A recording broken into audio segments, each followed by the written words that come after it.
Hi guys, I am going to do the video for the Unit 5 CBA review.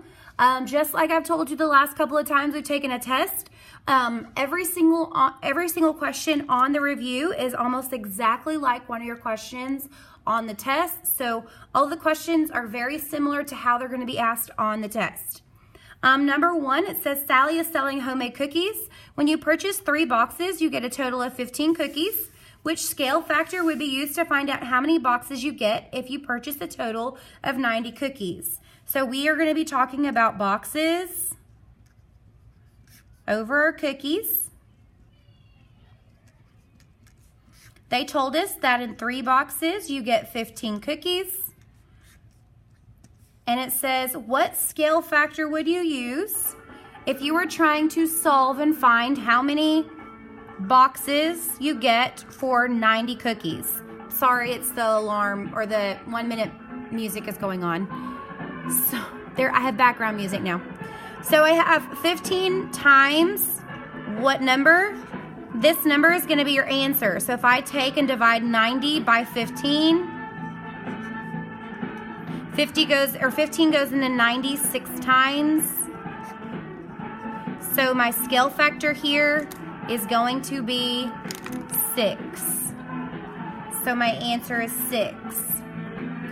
Just like we talked about in class, we know that the answer here has to be less than 45 because 15 times 45 is going to be a way bigger number than 90. So it cannot be 45. Also, if we multiply 15 times a decimal, it is not going to give us the whole number of 90. So our answer was either going to be 5 or 6. On number 2, it says Chastity went shopping and got 4 shirts for $40.50. She also bought pants that cost more per pair than the shirts, and she bought hair accessories that cost less per item than the shirts. Which of the following could have been the price for each of the pants and hair accessories that Chastity bought? So I have 4 shirts for $40.50. I need to see, I know my pants have to cost more than that. And my hair accessories are going to cost less than that. So I need to find out how much it costs for 1 shirt. If I'm doing that, I'm going to set that up equal to 1 shirt. And I need to find the price for just 1 shirt. If I divide 4 by 4, I get 1. So if I divide 40.50 by 4, I am going to get $10, and I'm going to round that to 13 cents. So I need to find shirt or pants that cost more than $10.13 a piece. So I can go ahead and mark off C because my pants are only $10 a piece.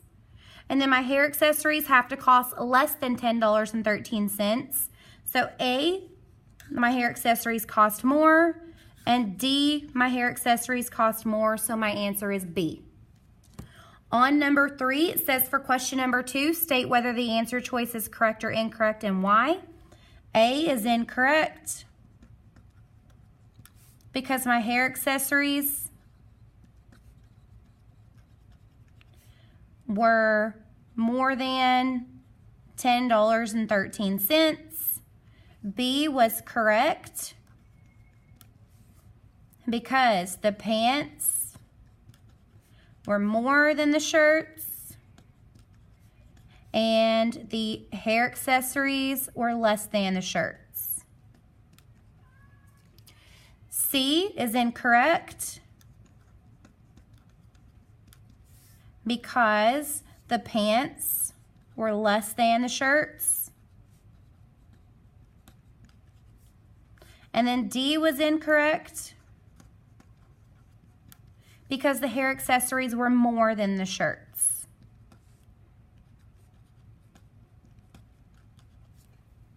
Okay, number 4, it says a window cleaner washed 33 windows in 5.5 hours. At this rate, how many windows can he clean in 1 hour? So we've got windows in our hours. He cleaned 33 windows in 5.5 hours. I need to find out how many windows he can clean in 1 hour. I need to divide 5.5 by 5.5 to get 1.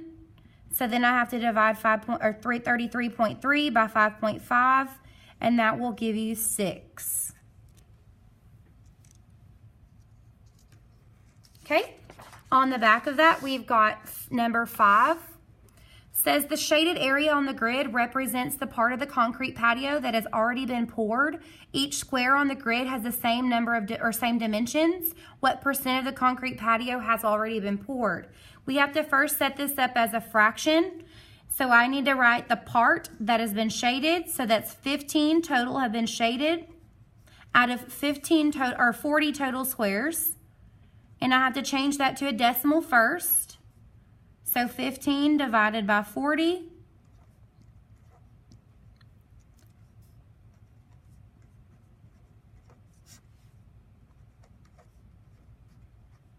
And I'm just doing the math here, so if you can just follow along.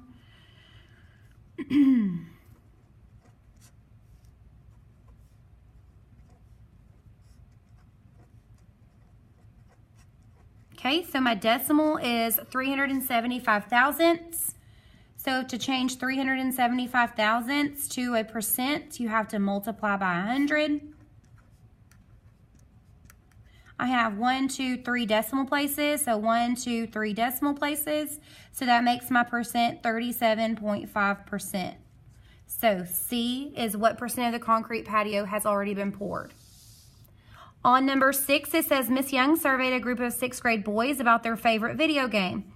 78% or 351 6th grade boys chose Fortnite as their favorite game. How many total boys were surveyed by Miss Young?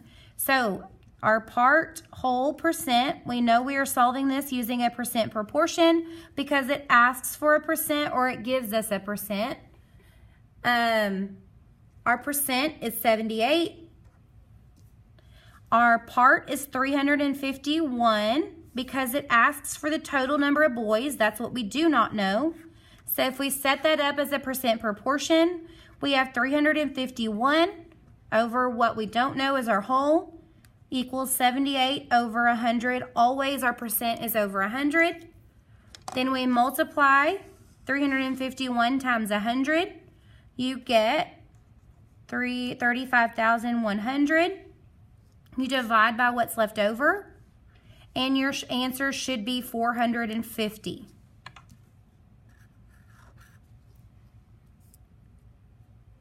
So 2 answers you could have marked off because they make absolutely no sense is your whole has to always be larger than your part. So you could have marked off D because 78 is less than 351. And you could have marked off B because 273 is also less than 351. Okay, on number 7, it says Samuel took $150 with him to see a movie with his friends. After he bought his ticket, snacks, and drinks, he only has $111 left. Express the fraction of his money he has left as a decimal. Our part that's left is $111 over his whole amount of money he started with. We change that to a decimal by dividing your numerator by your denominator. 150 will not go into 1,110. It will go into, I'm sorry, it will not go into 111. It will go into 1,110 7 times.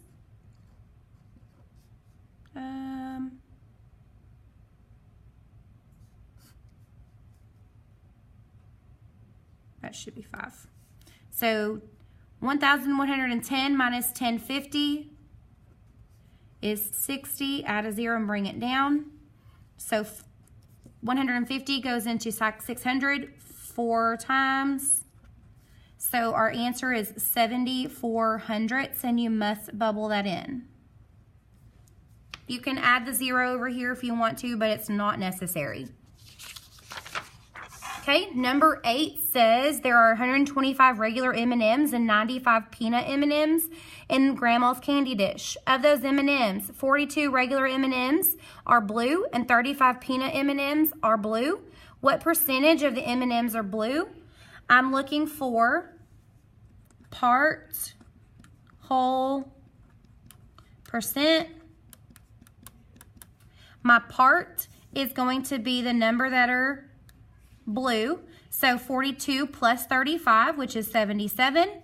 My whole is my total number of M&Ms, which is 125 plus 95, which is 220. Then it's asking me to find the percentage, so that's how I know that I'm using a percent proportion to solve this. My part goes over my whole, and question mark over 100 because that's my percent over 100. I multiply diagonally. 77 times 100 gives you 7,700. Divide that by 220. And you should get 35%. On number 9, it says Ron got Legos for his birthday. Brian got 6 1/5 times as many Legos.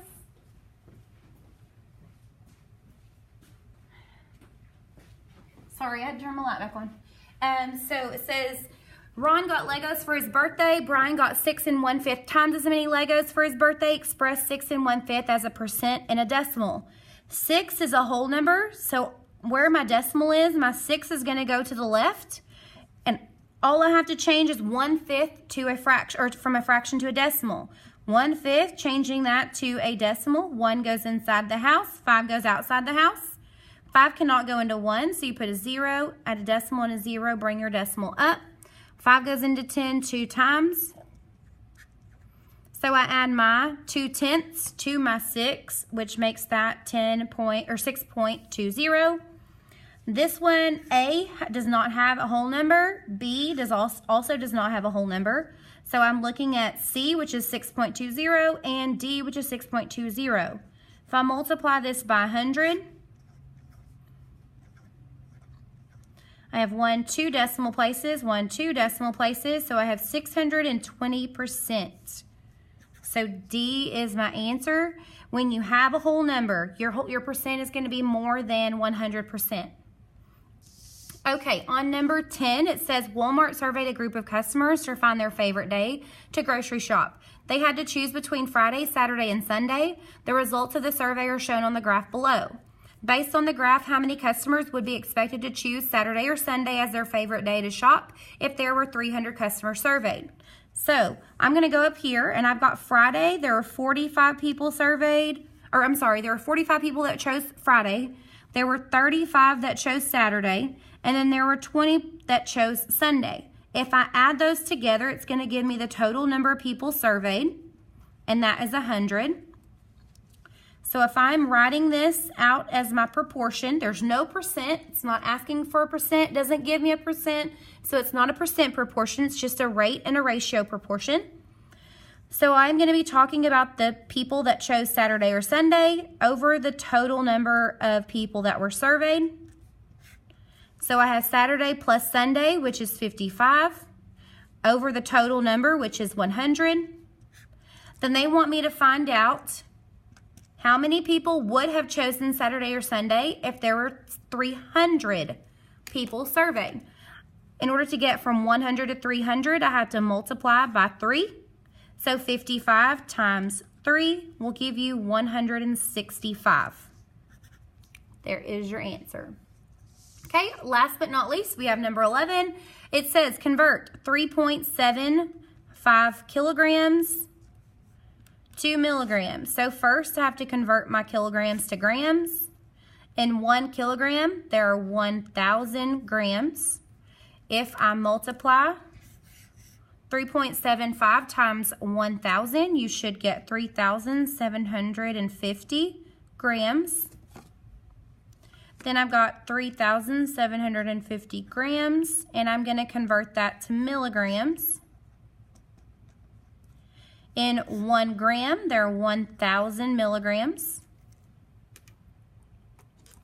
If I multiply across once again, you will get 3,750,000 milligrams in 3.75 kilograms. If you have any questions tonight while you're going over this on your own, please send me a message through Remind. Please review the video a couple more times if you're still confused on anything. You can also email me. I have a couple of students that consistently email me when they have questions, and that's fine as well. My email here at the school, and I have it on my phone as well, is sarah.young@redoakisd.org. Enjoy your night, guys. Get some rest, eat a good breakfast in the morning, and good luck on your test.